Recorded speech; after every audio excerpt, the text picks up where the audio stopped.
ইমাম ফখরুদ্দিন রাজি শয়তানের মৃত্যুর আগে জিজ্ঞাসা করে, এর ফখরুদ্দিন আসমানকে বানাইলো আল্লাহ, জমিনকে বানাইলো আল্লাহ, পাহাড়কে বানাইলো আল্লাহ বানাইছে। এইভাবে প্রশ্ন করতে করতে করতে করতে ৯৯টা প্রশ্ন করার পরে ফখরুদ্দিনকে বলে, এ ফখরুদ্দিন এবার বলো তো, মান খালাক আল্লাহ, আল্লাহ রে কে বানাইছে? ইমাম ফখরুদ্দিন রাজি চিন্তা করতেছেন, এবার এই প্রশ্নের কি উত্তর দিব, এইবার এই প্রশ্নের কি উত্তর দিব তিনি চিন্তা করে গেলেন। আহারে, উনি একজনের কাছে মুরিদ হয়েছিলেন, ওই বিশ্বাস বলেছিল, ফখরুদ্দিন রে, আল্লাহ তোমার এত জ্ঞান দিয়েছে, এত আমল দিয়েছে, আমার দেওয়ার মতো তোমার কিছুই নাই, কেন আমার কাছে, আমার কাছে কেন তুমি আইলা?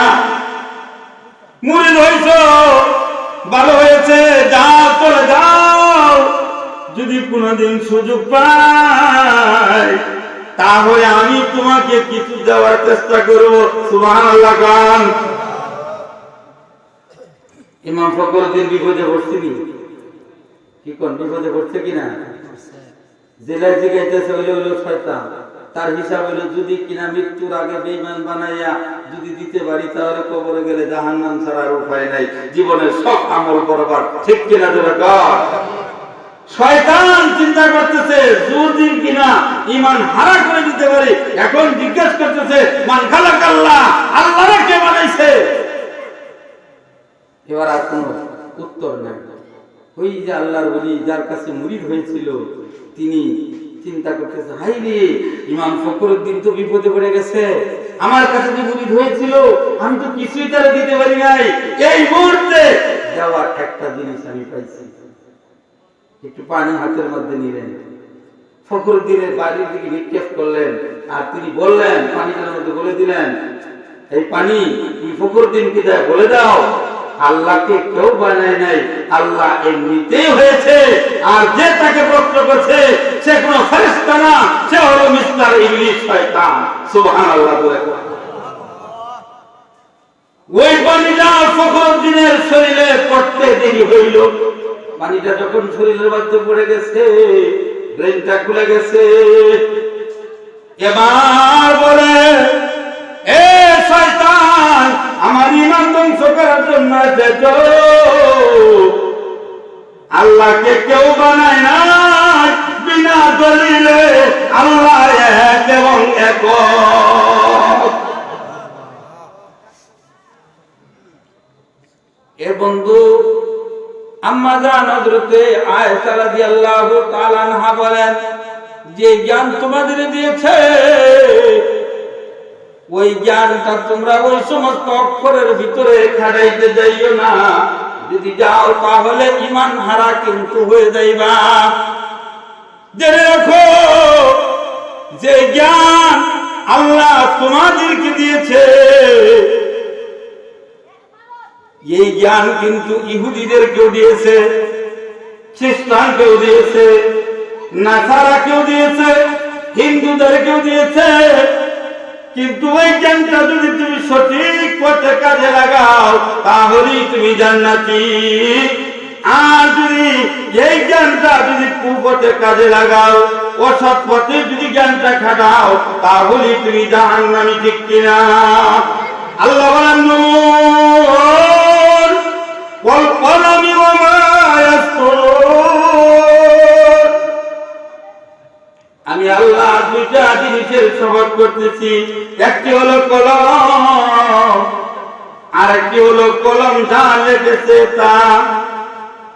দুনিয়াতেও একটা কলম আছে, কি বলেন বাবা, দুনিয়ার কলম আছে কিনা? দুনিয়াতেও একটা কলম আছে,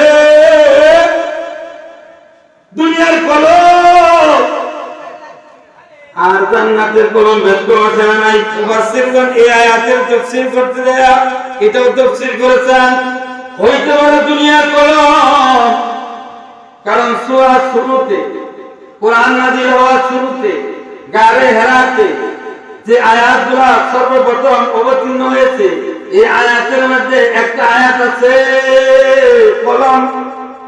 ইকরা বিসমি রাব্বিকাল্লাযী খালাক খালাকাল ইনসানা আল্লামা বিল কলম। ইকরা ওয়া রাব্বুকাল আকরামুল্লাযী আল্লামা বিল কলম। এখানে একটা কলম শব্দ আছে।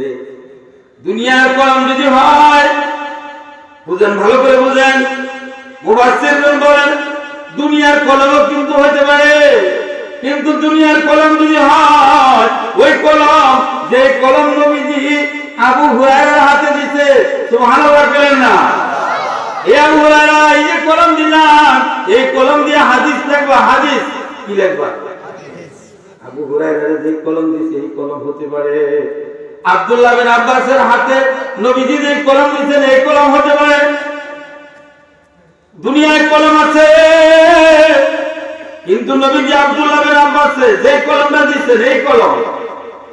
এর ধারাবাহিকভাবে ইমাম আবু হানিফা, ইমাম আজম যে কলম পাইছেন ওই কলম। ইমাম বুখারী শরীফ লিখেছেন যে কলম এই কলম। ইমাম তিরমিজি শরীফ লিখেছেন যে কলম এই কলম। ওই কলম যে কলম দিয়ে কোরআন লেখা হয়েছে, যে কলম দিয়ে তাফসীর লেখা হয়েছে, যে কলম দিয়ে ইসলামিক সংগীত লেখা হয়েছে, দুনিয়ার কলম যদি বুঝো এই কলম বুঝবা, তাসলিমা নাসরিনের কলম কিন্তু বুঝবা না। সালমান রশিদির কলম বুঝবা না। মির্জা গোলাম আহমদ কাদিয়ানীর কলম বুঝিও না, তাহলে কিন্তু নাস্তিক হয়ে যাইবা, ঈমান হারা হয়ে যাইবা। এই কলমে যদি দুনিয়ার কলমে যদি বুঝো, তাহলে ওই কলম বুঝবা যে কলম নাকি পেয়েছে ধারাবাহিকভাবে আস্তে আস্তে হাফিজি হুজুর পেয়েছে, যে কলম হাফিজি হুজুর পেয়েছে, যে কলম পীরজি হুজুর পেয়েছে, যে কলম আল্লামা আজিজুল হক পেয়েছে, যে কলম আল্লামা শফি রহমাতুল্লাহ আলাইহি পেয়েছে, যে কলম আল্লামা মাহমুদুল হক পেয়েছে, যে কলম দিয়া মক্তবের ছাত্ররা লেখে আলিফ বা তা সা, ঠিক কিনা দূরে কোন। দুনিয়ার কলম যদি হয় এই কলম বুঝবা, ওই কলম বুঝবো না যে কলম দিয়ে তাসলিমা নাসরিন লেখছে। যে কলম দিয়া তাসলিমা নাসরিন লেখছে, একটা পুরুষ যদি 4টা বিয়ে করতে পারে, একটা নারীও 4 জায়গায় বিয়ে করতে পারবে। নাউজুবিল্লাহ জোরে কাম।